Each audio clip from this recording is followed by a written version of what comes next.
I was 27 when this happened. I'd been driving long hauls for nearly 5 years by then, mostly night shifts. I preferred it that way. Less traffic, fewer distractions. I'd gotten used to the rhythm of the road, the hum of tires on asphalt, the occasional flashing lights of gas stations, and long, empty stretches of highway cutting through miles of nothing. This particular night started like any other. I picked up a load of dry goods from a warehouse in Billings, Montana, and was heading south through Wyoming. It was cold, the kind of cold that creeps into your bones no matter how high you crank the heat. The sky was overcast, but there was no snow, just that kind of heavy, expectant stillness. I remember stopping at a tiny rest area just off Route 287. The place looked like it hadn't seen another human in weeks. One flickering overhead light, a cracked vending machine, and a bathroom that reeked of mold. I didn't stay long, just stretched my legs, topped off my thermos with hot coffee, and got back on the road. That's when I first noticed it. A single light, far behind me, small in my rear view. I figured it was another trucker catching up, but something about it felt wrong. The way it bounced, how it didn't seem to grow larger or closer, even after 10 minutes. It just hovered back there, like it was following, but not in any hurry. I shook it off, chalked it up to exhaustion. I'd had maybe 4 hours of sleep the night before. I turned up the radio, trying to drown out the quiet. But even then, I could feel it, this strange pressure, like something was watching me. That light stayed with me for over 30 miles. Never passed me, never fell back, just stayed there. Then, just past a narrow stretch of highway bordered by frozen pine woods, it blinked out. Gone. No curve in the road, no turn off, just nothing. The second it vanished, the temperature in the cab dropped like a stone. I had the heat blasting, but my windshield began to fog up fast, and I could see my breath clouding in front of me. I slowed down, glancing at the dashboard. No warning lights, nothing out of the ordinary. That's when I saw movement in the mirror. Not outside, inside, in the back of my truck. Now that's impossible. The trailer's sealed, locked from the outside, but I swear I saw a figure, just for a second, standing in the shadows behind the seats. I turned fast, heart pounding, but there was nothing there. Just my duffel bag and the empty air. I didn't stop. I didn't even blink. I drove for 3 more hours without pulling over, until I reached a way station just north of Rawlins. The guy at the booth took one look at me and said I looked like hell. I asked him if he'd seen any vehicles on the road behind me recently. He frowned. No, you were the only one to pass through in the last 4 hours. I asked him to check my trailer. I told him there might be something in there. He hesitated, probably thinking I was on something, but eventually nodded and walked back with his flashlight. 2 minutes later, he returned. His face was pale. There's frost inside your trailer, he said slowly. Frost, like it's been refrigerated. And there are footprints, bare ones. I quit that route the next week. I still drive, but never at night, never alone. And if I ever see that light again, I don't think I'll survive the next ride. I kept telling myself I imagined the frost, the footprints, the light, but my body knew better. Every time I closed my eyes, I saw that pale figure standing behind me. I started sleeping with a light on, even in hotel rooms. I stopped locking the sleeper cab door. I told myself it was in case I needed to escape quickly, but the truth was, I didn't want to be trapped again. A week later, I picked up a new haul out of Nebraska. A different route, different state, but the same dead silence wrapped around me as soon as I left the city limits. Every pine tree along the roadside looked the same. No birds, no animals, just stillness, like the world was holding its breath. I started hearing things. It began with soft whispers, barely louder than static, coming through the radio when it was off. I pulled over and checked the dials. It wasn't even plugged in. Still, when I sat in the cab with the engine off, I could hear faint voices behind me. Not words, just murmurs. Then came the smell, rotten and cold, like wet leaves mixed with something dead. It filled the cab suddenly one night outside Cheyenne. I gagged and opened the window, but the scent didn't leave. It clung to me, my clothes, my seat, like whatever was following me had crept inside. At a diner stop, I spoke to another driver, an older man who'd clearly been on the road since before I was born. I asked if he'd ever seen anything strange on these routes, lights, figures, anything that didn't feel right. He didn't answer right away, just looked at me for a long time, like he was deciding if I could handle the truth. Wyoming's got stories, he finally said. Cold places, dead roads. Folks used to say something rides the winds out here. Not a ghost, something older. That night, I found a thick, hand-stitched quilt rolled up in the back of the cab. I hadn't packed it. I don't even own a quilt like that. It smelled like cedar and snow. I touched it, and my hands went numb. Then came the scratching. Not loud, just soft, slow, steady, like nails on metal, coming from the inside of the trailer. I stopped the truck, climbed out, and opened the cargo hold. Empty, but the frost was back, thicker this time. My breath fogged in front of me, even though it was 70 degrees outside. I climbed back into the cab, shaking, heart pounding. That's when I saw it again. The light. Only this time, it wasn't behind me. It was ahead, floating, waiting. I don't remember turning the wheel. My hands just moved, like I wasn't in control anymore. The headlights cut through the darkness as the truck veered off the highway and onto a narrow dirt path I swear hadn't been there before. The light kept floating ahead of me, pulling me in like a hook in my chest. I should have stopped. I should have turned around. But something deep inside, some fear or instinct, told me it was already too late. The path led into the woods. Dead trees stood like crooked bones on either side, their branches scraping the side of the trailer as I crept forward. My breath turned to mist. Frost began crawling across the windshield from the inside. I wiped it with my sleeve, and that's when I saw it. A shape stepped into the beam of my headlights. Tall, thin, drenched in shadow. Its limbs were too long, bending wrong, like they didn't belong to anything human. No face, just a white void where features should be. And eyes, not eyes exactly, but holes. Empty, black, endless, slow and jerky, then disappeared in a blink. Suddenly, the cab filled with noise, screeching, guttural wails, like metal tearing and animals dying all at once. My mirrors shattered inward. The lights flickered and died. And then I felt it behind me, cold fingers brushing the back of my neck. I screamed and threw the door open, hitting the frozen ground hard. I ran blindly, slipping through mud and frost, lungs burning. Behind me, I heard the trailer creak like something massive was inside, shifting, dragging its limbs. I didn't look back. I just kept running until the noise faded, until the trees thinned, until the cold finally let go. By the time I reached the road again, dawn was breaking. The truck was gone. Nothing left but tire tracks leading nowhere. I never saw it again, but I still hear it sometimes. In the static, in the dark, waiting. I didn't file a police report. What could I say? That a ghost or creature or something hijacked my truck and led me into the woods? That my rig vanished into thin air? No one would believe it. I barely believed it myself. I told my company the truck was stolen. They questioned me for hours, sent someone to look at the GPS records, but the signal had cut out somewhere outside Cheyenne and never came back. No footage, no trace. They let me go a week later. I didn't argue. I couldn't sleep, couldn't eat. Every time I closed my eyes, I saw those holes where its eyes should have been, felt the cold fingers against my neck again. I started waking up at night drenched in sweat, convinced it was standing at the foot of my bed. I tried therapy once, sat in a warm room with soft lights and a woman who smiled too much. I told her everything. She nodded a lot, wrote things down, said it might have been a hallucination, stress, sleep deprivation, isolation, that I might have suffered some kind of break. Maybe she's right, but I know what I felt, and I know I'm not the same man who climbed into that truck. I stopped driving. Can't even ride in the passenger seat without gripping the door. I live in a small apartment now, far from highways, far from woods.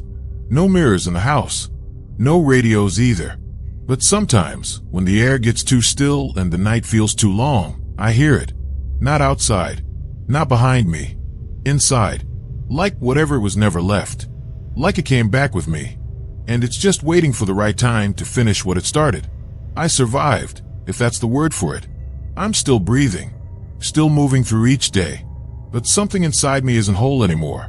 That part of me, the one that trusted what I saw, what I touched, what I knew, it's gone. I've read about other truckers since then. Missing rigs, drivers who vanish without a trace, empty trailers found in the middle of nowhere with the engines still warm. The world shrugs it off.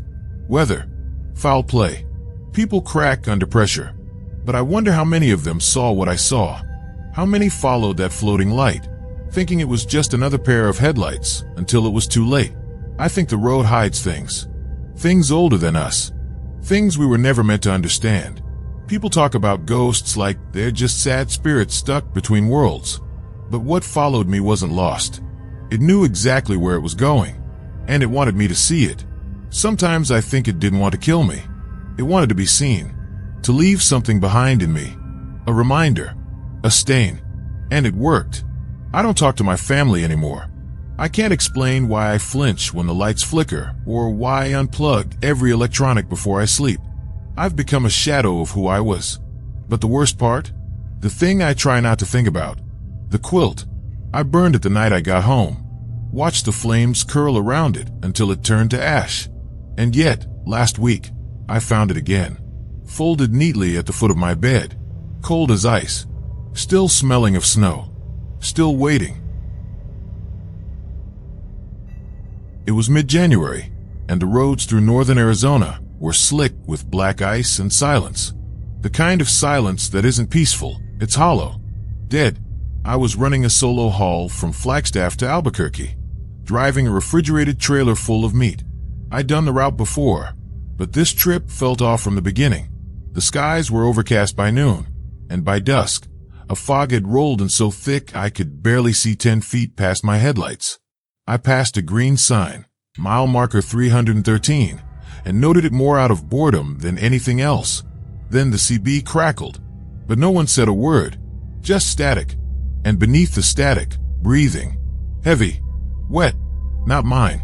I turned the CB off, shook off the chill crawling up my back, and kept going. A few minutes later, I saw it, a woman, standing on the side of the road, barefoot, wearing nothing but a torn, white dress. I braked hard. She didn't move, didn't flinch, just stood there staring at me. Her eyes were wide, too wide, like they didn't know how to blink. I reached over to grab my flashlight, and when I looked up again, she was gone. No sound, no footsteps, nothing. I should have kept going, but something about her face stayed with me, like it was burned into the backs of my eyes. Against my better judgment, I backed the truck up slowly, scanning the shoulder with my high beams. She was standing behind the trailer now, still staring, still barefoot, still wrong. I got out, keeping my distance. Called out, "You okay? You need help?" She didn't answer, just tilted her head, sharply, too fast, and pointed up the road, then vanished. Not walked away, not ran, just gone. The fog thickened, the temperature dropped. My breath fogged in front of me as I climbed back in the cab, locked the doors, and pulled away, heart pounding so hard I could feel it in my teeth. I looked in the mirror. She was sitting in the passenger seat, staring, not blinking. I slammed on the brakes so hard the trailer groaned behind me. My body jerked forward, but the seatbelt caught me just in time. I turned to the passenger seat, hard in my throat, empty, nothing there. But the imprint of someone sitting was still pressed into the cushion, clear as day, like she'd just gotten up. My hands were shaking on the wheel. I don't scare easy. I've driven through tornadoes, blizzards, almost got carjacked once near Houston. But this was different. This felt personal. I sped up. Didn't care about the ice. Didn't care about the cargo. I just wanted out of that fog, off that road. My GPS showed the next rest area about 15 miles ahead. I didn't take my eyes off the road. Didn't blink. Until the radio turned itself on. There was no music. Just static. But underneath it, something else. A voice. Mile marker 313. It was her, whispering like she was sitting inches from my ear. "You stopped. You let me in." I threw the radio to the floor. My hands were slick with sweat. I passed a green sign again, mile marker 313. The same one I saw earlier. Only I'd been driving straight the whole time. I should have been 20 miles past it. I passed it again 5 minutes later. Then again. The road wasn't ending.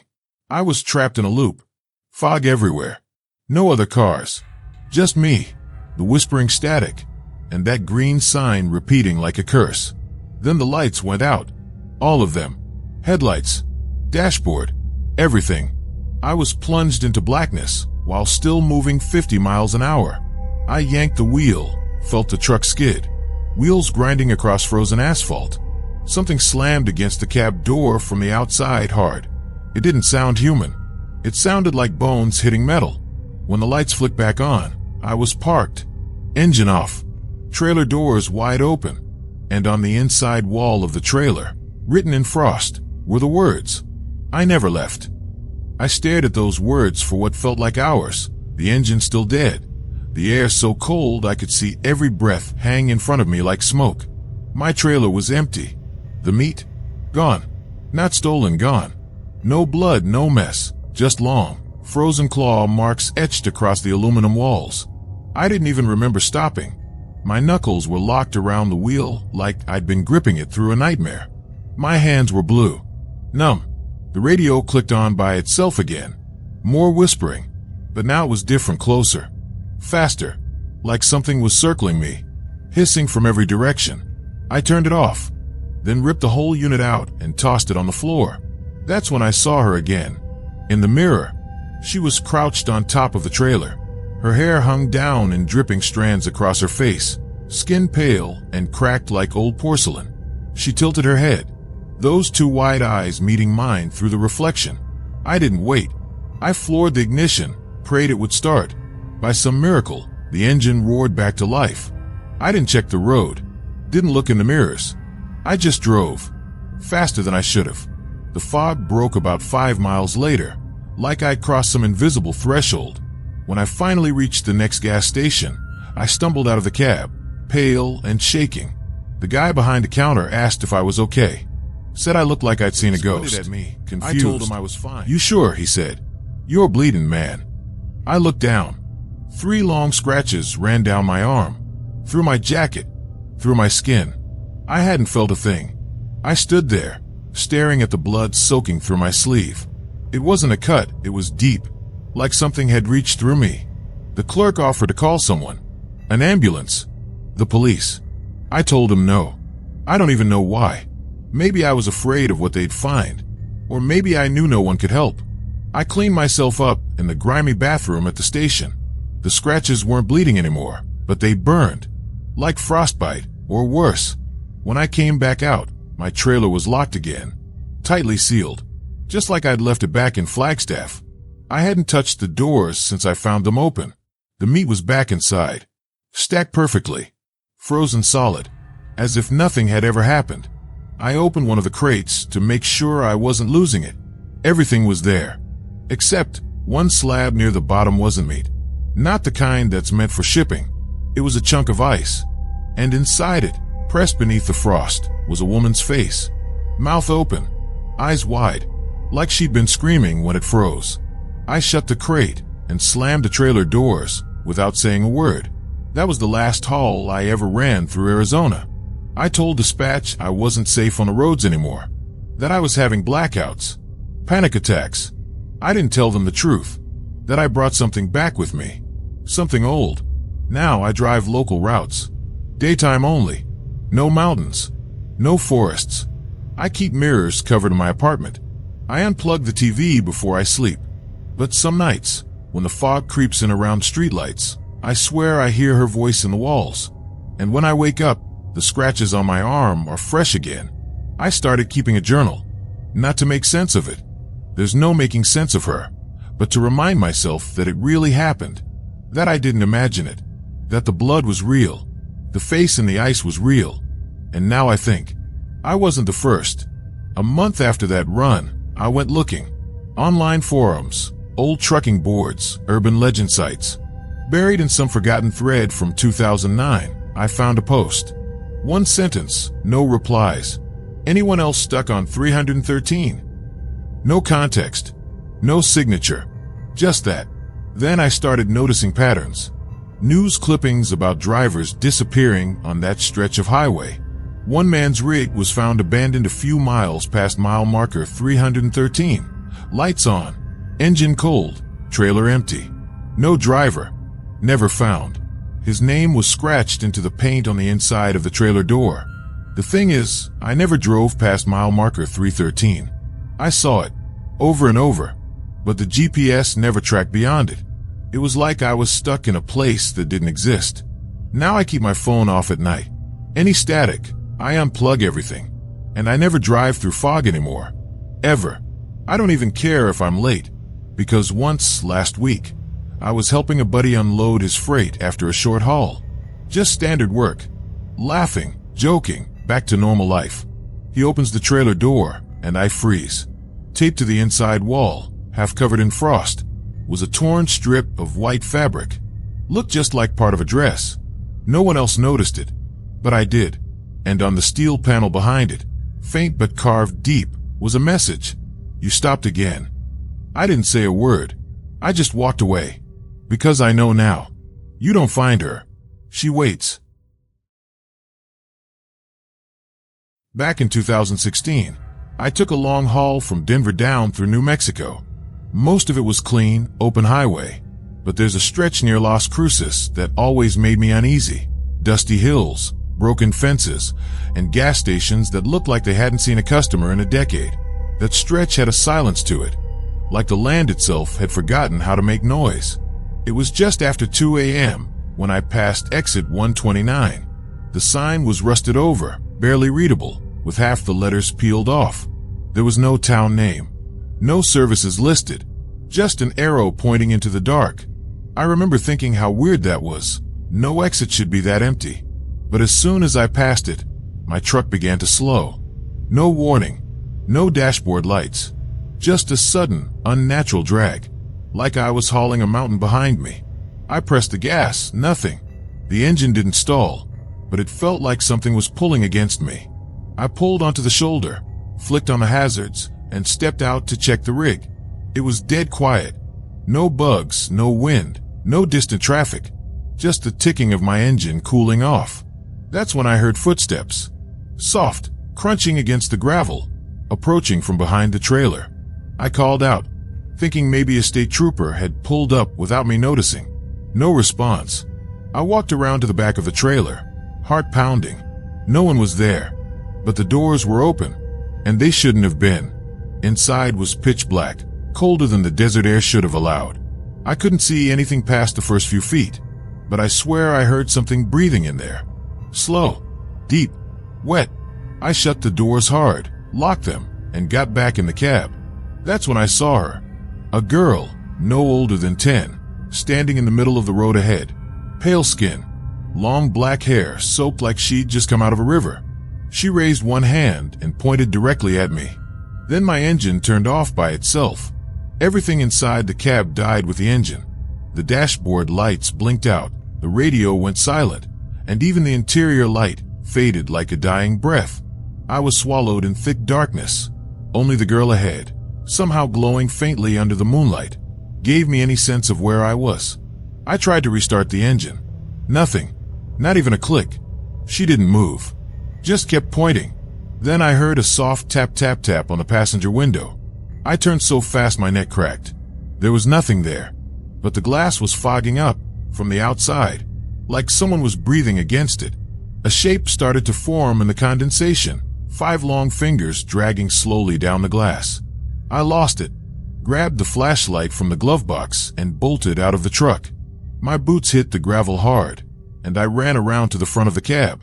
The road was empty. The girl was gone. But now the trailer doors were wide open again. I know I locked them. The lock lay on the ground, broken clean in half, like it had been snapped by hand. I raised the flashlight and stepped closer. I didn't want to look, but something pulled me forward, some deep, unnatural instinct that felt like it wasn't mine. Inside the trailer, the floor was wet, not with water, with something thicker. The meat was gone, all of it. Instead, in the center of the trailer floor, was a pile of what looked like hair. Long black, tangled and matted. And on top of it, bare, child-sized footprints, leading toward the cab. My cab. Suddenly, I heard the horn blare. My truck's horn. But I wasn't in the cab. Someone else was. I spun around, flashlight shaking in my hand, and saw the silhouette of someone sitting in the driver's seat. Not sitting, slumped. Their head tilted forward, unmoving. Hair hanging over their face. I was frozen. My brain couldn't catch up. My body wanted to run, but my legs wouldn't move. That thing, whoever it was, had gotten inside, but the doors were still closed. I took one slow step toward the cab, and that's when the headlights flicked on. Both at once, blinding, blaring into the night like eyes opening for the first time. And then the horn blared again. Louder, angrier. The figure in the seat raised its head, and I saw her face. It wasn't a little girl. The thing wearing that face had no eyes. Just dark holes, raw and endless. The mouth was stretched into a permanent scream. Lips torn at the corners like her face had been ripped open from the inside. And her neck, twisted, bone pushing beneath thin skin, like it had been broken more than once. By itself, she smiled. That broke me. I turned and ran into the desert. No flashlight, no direction, just away. I didn't care where I was going. I ran until I collapsed in the sand, chest heaving, hands trembling. When the sun rose, I found myself lying just off the highway, about 100 yards from exit 129. But my truck was gone, vanished, like it never existed. No tire tracks, no blood, no trailer, just silence. I called dispatch from the nearest diner, told them I'd been carjacked. They didn't buy it, but they couldn't explain it either. 2 weeks later, I got a package in the mail. No return address. Inside, my truck keys, wrapped in wet black hair. I didn't even touch them, just stared at the bundle sitting in the center of my kitchen table like it was alive. The hair was soaked, still dripping, as if it had just come from a lake. My name was carved into the side of the key fob in ragged little scratches. I burned it all, tossed the whole box into a steel barrel behind my apartment, and watched it go up in flames. The fire hissed, not crackled, hissed like it was angry. And for a moment, just as the flames licked around the keys, I swear I heard a child's laugh. Light, airy, completely wrong. I quit trucking after that. Didn't even go back to collect my last check. I moved back in with my sister for a while, just to be around someone. I needed noise, normalcy, proof that the world still made sense. But even now, years later, I still have dreams. Always the same. I'm driving through a dark stretch of highway I don't recognize. The radio's off. The fog rolls in, and I pass exit 129. Every single time. The worst part, that exit doesn't exist. I've checked. Search maps, GPS logs, government records. There's no exit 129 along that route. Not in New Mexico. Not anywhere. But I'm not the only one. Since then, I've found 3 other truckers, online forums, private messages, who've all seen the same girl. The pale skin, the soaked dress, the pointing hand. One of them stopped driving completely. The other 2, they're missing. And sometimes, late at night, I wake up to the sound of an engine idling outside my window. When I look out, there's never a truck. Just faint, wet footprints, leading up to my door. I started sleeping with the lights on. Every room. I even leave the TV running on static just to drown out the silence, because the silence is when she comes closest. When I can feel her standing on the other side of the door. Not knocking, not moving, just waiting. Last month, I got a voicemail. No number, just static, and buried deep under it. So quiet I had to press the phone to my ear. There it was. That same voice. You didn't burn it all. I dropped the phone. Nearly smashed it against the wall. But she was right. I hadn't burned everything. I kept one thing. I don't even know why. It was tucked away in a shoebox in the closet. A small, rusted metal tag I'd found lodged under my driver's seat after it all happened. I never looked closely at it before, but that night I did. The numbers stamped into the metal? 129. No state, no town, just that. And the back of it had a single word scratched in shallow, shaking lines. Stay. I dropped the tag into the garbage chute that night, Didn't look back, but it was on my pillow the next morning. Dry, clean, cold. I moved last week. Didn't tell anyone. Left no forwarding address. No social media. Started using a fake name. Trying to disappear. But I don't think it matters anymore. Because last night, as I walked past the hallway mirror in my new apartment, something caught my eye. There were wet footprints. Not on the floor. On the glass. And just behind my reflection. She was smiling.